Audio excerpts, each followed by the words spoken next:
it just says make it to the proper shape. Like, what constitutes a proper shape here?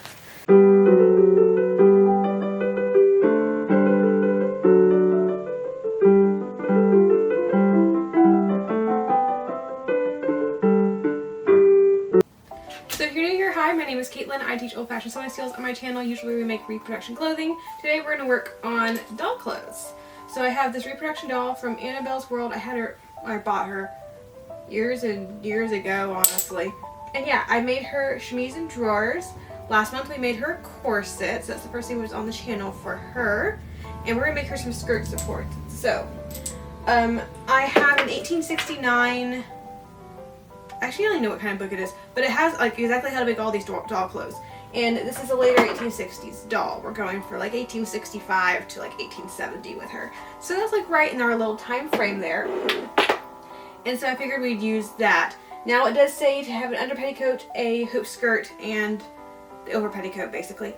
We're not going to do the under petticoat right now because her chemise, I made it quite long, and so I think I can function as a petticoat for right now, and then if I decide to add one later, great. It's also going to cut down some bulk at her waist. So we're going to make a hoop skirt and an under petticoat. And I'm going to need to do some measuring on her because I'm not entirely sure. The directions didn't, of course, give me measurements because dolls came in all different shapes and sizes.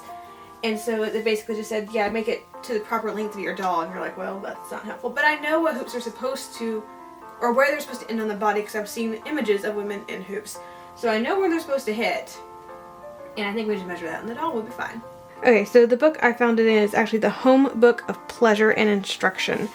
So it's basically just a bunch of toys and stuff, but we have a whole chapter on dolls. It says, the hoop petticoat of crinoline, twill, or stout calico is to be gathered onto a band, white binding or tape being sewn onto the bottom of the petticoat on the wrong side, and 2 or more pieces of the same at proper distances above it.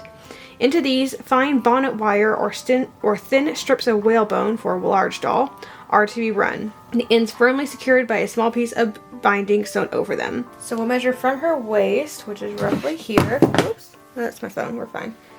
To the floor is 10 inches. The hooped petticoat probably needs to end about mid-calf, which would be 8 inches, but you're also pulling it out a little bit. We are going to cut at 8 inches though, I think. Actually, no, we're going to cut at 9 because half-inch seam allowance here, half-inch seam allowance on the bottom. 5. She's an 18-inch doll, in case anyone wanted to know that. She's 18 inches. I feel like that would be too big of a hoop. This is just the bottom ring. I'm trying to figure that out right now. 22 inches. Okay. So with seam allowance, that'd be 23 inches wide by, I said, 9 inches tall. Okay. Actually, we're going to use the other end of the fabric. When I have long bits of fabric like this, I always keep one as the ripped end that just goes, I cut straight every time, and the other as the cut end that I cut into. I find that I waste less fabric that way. So now I have a long rectangle. I'm going to stitch this up, leaving, let's say maybe 3 inches undone at the top. That is sewn together. So I'm going to put it on my ironing board. We're going to go ahead and fell this seam. I need to change out my thread because I have gray thread in there. So this is a selvage. I don't have to necessarily fold it in because it's already finished, but for the sake of having a nice smaller seam, we're going to go ahead and fold that under to hide the raw edge underneath because one of them is not a selvage. Hemmed edge there. This can be folded over twice. Give myself a nice hemmed edge on that side. And so I'm going to sew here, across here, and then down to finish off that seam. And you know what, while we're here at this ironing board, I'm going to go ahead and iron up the hem.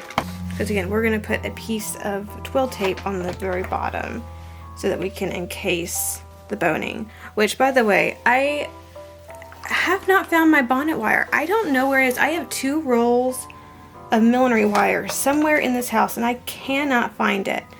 I refuse to waste any of my German plastic whalebone on this project. So we're going to use a non-period boning. We're going to use a spiral steel, which I use for 20th century stuff. And when I find my wire, then I will replace it. But it's going to be hidden in the skirt anyway. You know what? I also have a whole length of hoop boning. I don't know where that is either. Yeah, I have no clue where any of that is. When I find it, I'll replace it. Alright, so I have here 1/2" twill tape, and we're going to use this to sew on, this is the back of the petticoat. And I'm sorry if I move the camera at all. This is a very weird angle for me. So what I did is I put it on the very bottom, and I put it at the very top. Turns out this is about 6 inches from here to this side. So 3 inches is my middle spot. The directions did say in equal intervals, so that would be equal intervals. So I'm just gonna mark that.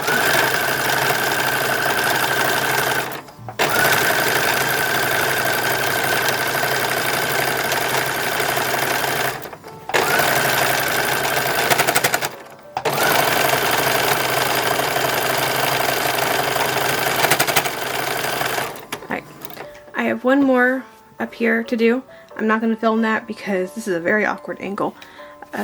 For me, so I will come back when all the, or the, well, the last tape is done. I think, I'm wondering if it might be better to do the waistband first, or if it might be better to put the hoops in first. I'm thinking putting the hoops in last is probably going to be the easiest thing. Alright, so I cut a waistband that is my doll's waistline, plus about 1.5 inches, and I'm going to mark the center. I also ran a gathering thread on the top of my petticoat, and also mark the center. I'm going to pull the gathering thread, make it all nice and even on that waistband. Of course, distribute the gathers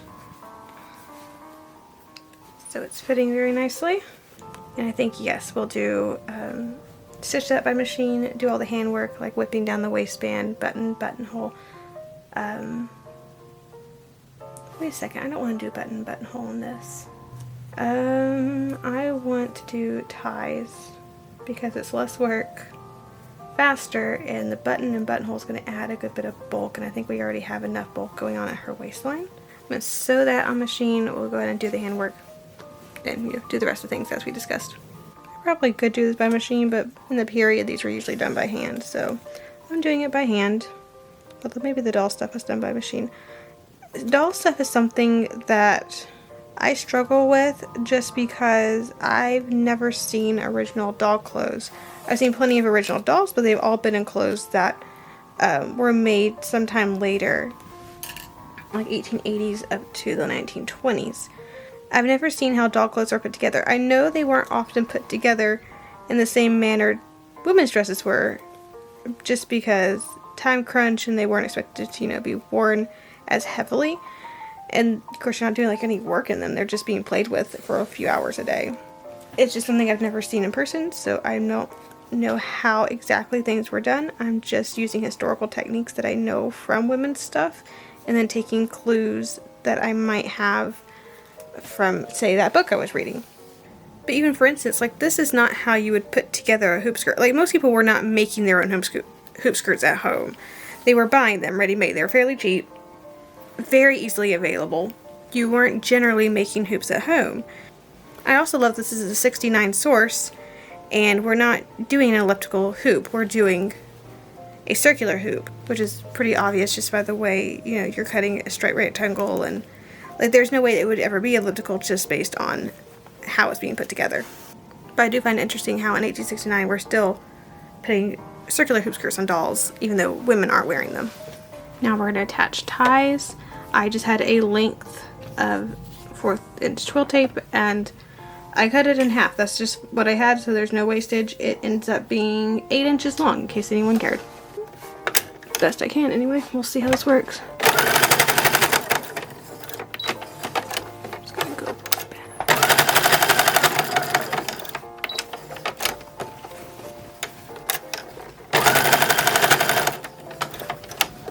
Yeah, I'm sure that's pretty sturdy.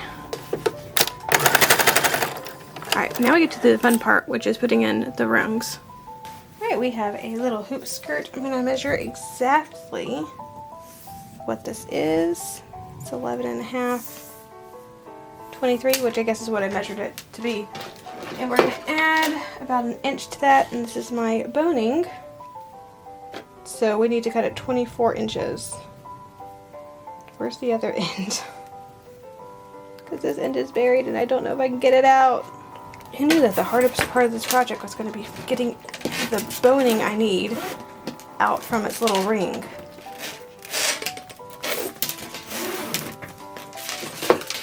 don't judge me. I can't find my big wire cutter, so we're just gonna try to use these. I don't know if it's going to work, but I have looked for my bigger ones. Pretty hard to cut. Oh yeah, and by the way, we are still in a thunderstorm. So, fun story. Yesterday was the eclipse, like that big eclipse. And, so I was sewing all day. It got, really dark in the middle of the day. So, I went out and watched the eclipse for like 5 seconds.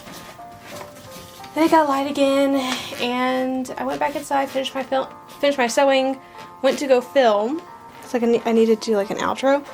And I chose the living room because it's a really nice space. Had plenty of light in there. It's much better than in here. And slowly but surely it got really, really dark again. Like really dark. It looked like it was about 7, 8 o'clock at night. About as dark as it was during the eclipse. And it's like 3 in the afternoon. Turns out we had a giant thunderstorm heading our way, and we were under a tornado warning, which by the way is like totally normal because I live in Tornado Alley. So anytime there's like a cloud in the sky, they put us under a tornado warning. So I'm like totally used to that. That's not a big deal. I didn't know about it till afterwards. But we got, I don't even know how much rain, but the yard's completely flooded. There's flash floods all over the road, and it's still storming. Power went out around 4 p.m. I was going to do this all last night, so all the sewing was supposed to be happening last night, all this doll stuff. And lost power, went to work on the computer because, it'll come back on, and then I'll work. So I worked till 11 o'clock at night on the computer. Finally got that cut. 11 o'clock at night. So I worked on the computer, and then at that point I still wasn't tired. So my brain was like, you know what? I'll just keep working. I'd called, the electrical company, and they said, yeah, it should be on by 2 a.m. I was like, you know what? I'll just stay up till it comes on. So 2:30 a.m. it comes on, and I finally go to sleep. I'm not usually a night owl. I don't know what possessed me to do that. But that was my day yesterday, and it is still really, really storming. So it's been a fun couple of days. Alright, we have a single rung in our hoop. Now the next 2 rungs are going to be very interesting because I have no idea how this is supposed to fit. So I think we'll do the top one next and then do the middle one. Already did the bottom one. Needless to say, I slept in until like 9 a.m. this morning, which I usually... It's been fun, but I got 2 scripts of videos written and got a lot of research done, so it was a very productive evening.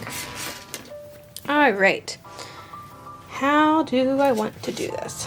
Because it just says make it to the proper shape. Like, what constitutes a proper shape here? I'll measure how long this is in just a second. Well, more than a second, because it's going to take me a little bit to do this. The other one was 24 inches. This one's roughly 18. So let's just half, so 21. We'll do the next one 21. We'll see how that looks. Okay, let's do this top one first. Alright, we have the hoop skirt. I'm having a hard time getting these to not bow out on me at the very ends. I feel like it looked like a little bit of an elliptical shape. I'll work on that a little bit, but let's go ahead and finish a petticoat to go over top of this, which is going to need to be 10 inches. Alright, I have cut my petticoat about 30 inches wide, because that's what my notes say from the other doll that we did 2 years ago. And then I sewed together, felled it, just like we did with the hoop skirt. I'm going to hem it now. I did cut it 14 inches long, only because I know we discussed 10 inches. I want to add 3 tucks, so I added a little bit extra fabric, and I wanted a nice deep hem.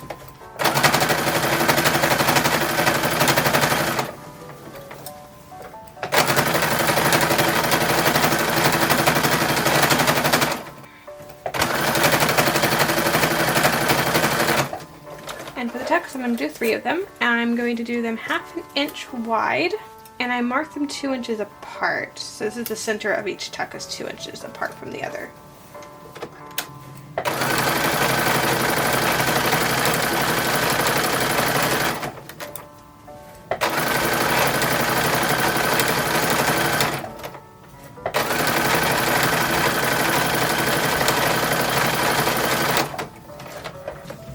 I took my foot off the pedal and it kept going, and then I realized the dog was laying on my pedal.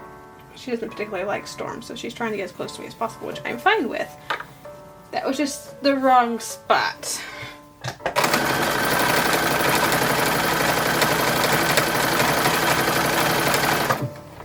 And then we'll do what we did earlier with like gathering the waistband, putting it on a waistband, doing a tie, that sort of fun stuff.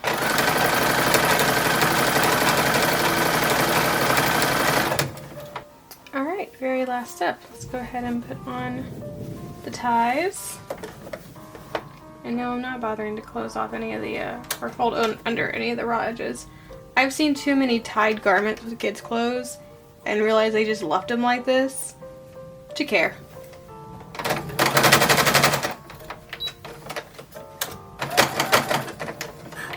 I know that really messes with our modern sensibilities, but it worked for them, and there's still ties left on garments 150 years later. Yeah, they may be a little raveled off the ends, about an inch, but if they can last 150 years in extreme laundering practices, then I don't see the problem with it. Let's go put the doll up and put some clothes on her, or some more clothes. And they're not even real clothes, they're just underwear still.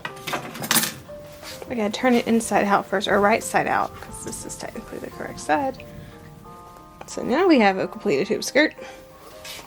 And let's just put this right on.